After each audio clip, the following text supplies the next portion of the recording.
Hey guys, have you ever went outside and looked under a rock or a log and found these hard-shelled creatures that resemble miniature armadillos? Well, these guys are called pillbugs.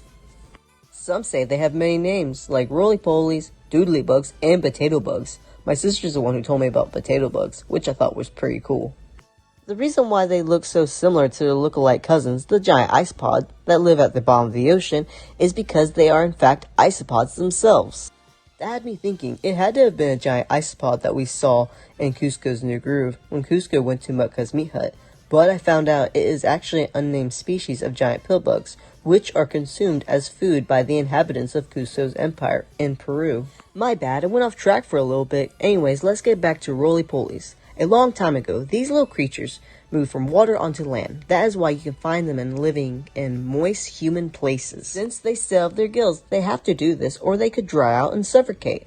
If they cannot get enough water, that is. But if they get too much water, they could drown, so don't expect seeing one swimming like your average goldfish. This is my little brother Junior, and he's gonna tell you what his favorite thing about roly-polies are.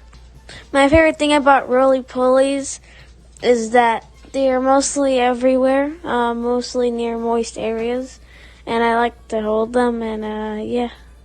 I find it really interesting that they are not insects, which means they are crustaceans, and they are the land-dwelling cousins of crabs and lobsters. Hey Junior, did you know if roly-polies overheat, or if they feel threatened, they will contract their muscles and roll themselves into a small, compact ball? This process is called conglobation. Wow, I didn't even know that. So roly-polies do have a defense mechanism. That's cool. Yeah, they have 7 pairs of legs, 1 pair for each segment of the thorax. Males and females can be distinguished by looking at the underbelly.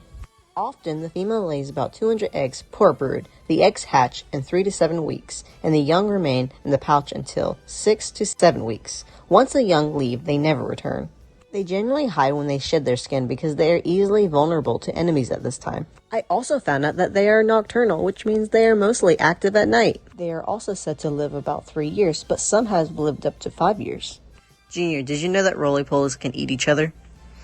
That's kind of cannibalistic and scary. Well, that wraps up my video about roly-polies. Not only are they our backyard friends, but they are really awesome for our environment. See ya!